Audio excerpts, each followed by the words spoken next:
Hey, it's the first ever from the desk of Professor Sky. So I, I had this idea, right? I have a video channel that's record reviews, and it's always positive, it's always about music. But I have a lot of other thoughts, and sometimes people ask me, like, what I think about other stuff. So that's what this channel is. Stuff I think about other stuff. And unlike my record channel, it's not always going to be positive. I'm going to have some negativity. I'm going to talk about movies and music and politics. Basically, whatever I just kind of think of. And I'm just going to hope that my semi-improvised thoughts are interesting enough for you to spend a couple minutes or longer thinking. And to that point, I was walking, and I'm on Facebook. You know, I'm a good old man. And a friend of mine just posted some quote that was, and it ended with like, yes, Roy Kent. And it was all about that TV show, Ted Lasso. Now, first of all, I think people need to pump the brakes on Ted Lasso. It's not that it's not a great sitcom. It is a great sitcom, but it's a great sitcom, okay? People are kind of acting as though it belongs in the pantheon of the television renaissance or of the streaming renaissance, you know, like a Breaking Bad or BoJack Horseman or these shows that are just monumentally great and deep and profound and just pushing television forward. I think realistically we should see Ted Lasso in the realm of Cheers, you know, like a fun workplace comedy, fairly formulaic, with a heavy emphasis on likable characters, okay? And in that likability, there's a flattening, which we'll get to soon. But in particular, it's Roy Kent I want to talk about. The character who in this show is a now retired player who is famous for being not very verbose, for being very strong-chinned and closed-mouthed and not talking. And when he does talk, he swears, but he generally just grunts. And I've noticed online a sort of cult of Roy Kent popping up. And it feels to me like we're being played a little bit. Like there's a playbook, what I call the Ron Swanson playbook, which I'll get to in a second, and they're just filling it out. They're just creating this kind of male character who's a kind of alpha male dream, but not for people who identify or who would believe in the concept of an alpha male, right? Or a sigma male, right? For people who don't believe in those things. Like for people who would never behave like Roy Kent. That's why he exists. That's why he's loved. Because sensitive dudes like me, dudes who care about their feelings, who care about equality, who talk a lot, who think a lot, who feel things and tell people what they feel, he represents this kind of fantasy and escape. And I think in that way we might almost say that he's something of a problematic character. He represents a sort of idealized masculine misanthropy. If you don't know what misanthropy means, it actually means mis, which is a prefix for hatred, and thropy, which is like anthropology, like people. So hatred of people. And I get it. It's funny. I think he's funny. I laugh at the character. I like the character. He's well played. The guy wins a Grammy or Emmy, whatever. Great. It's not that he's bad. But I think we should think about this because he's a misanthropist for philanthropists, people who love humanity.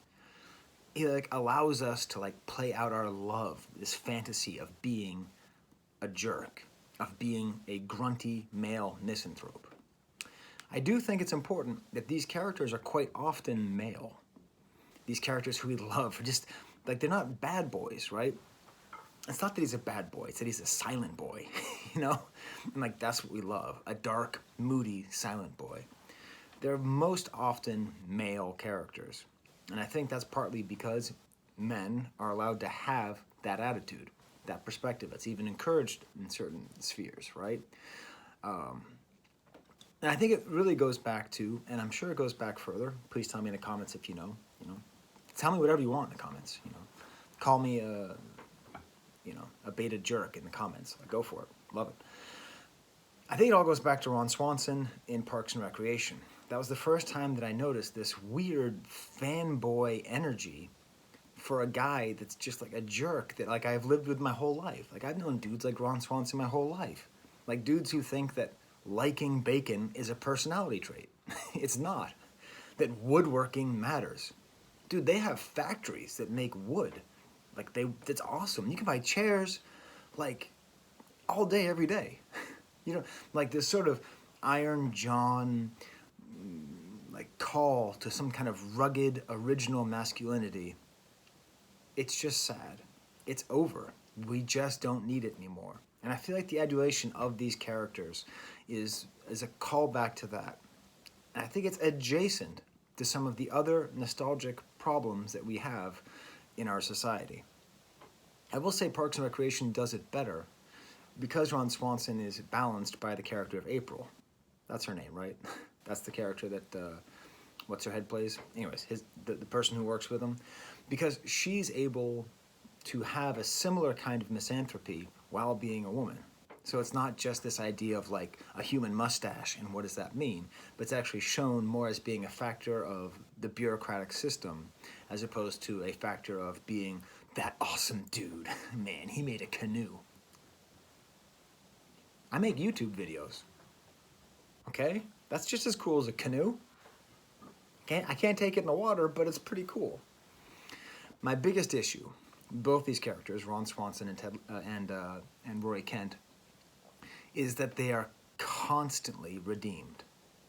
Their misanthropy is constantly checked. Constantly. And I feel like a sucker, because every time it works, and every time I go, oh, it really worked, the mean guy got nice. But it undercuts, it makes these characters completely lacking all in verisimilitude, right? It's just like, that's not how these people are. Like, in order for Roy Kent to be an engaging character, he has to be that way all the time. He can't actually be a sweetheart. He can't be a rude sweetheart. But the show gets to have it both ways. It gets to play with this over and over again. And part of the reason why I don't think it belongs in the great pantheon of this new TV renaissance, why it belongs more in the category of The Office, like a spectacularly good sitcom, is just that it has to be likable. You have to like Roy Kent. He can never be too mean. He can never go too dark. And I just think it's cheap. And I just think it's easy. So there you go. There's my first video on this channel, which is a great idea. I'm going after like the most popular character like on streaming TV right now. But I don't care. That's my new idea. So yeah, it's from The Office of Professor Sky. I'm literally in my office. And I'm tempted to pad this out another 2.5 minutes so I can get to 10 minutes so I can get on the algorithms, but I don't care. I don't care if nobody watches this or if everybody watches this. Who knows what I'll talk about next? Not me. All right. Please leave comments about what you want to hear me talk about, what you don't. There's the camera.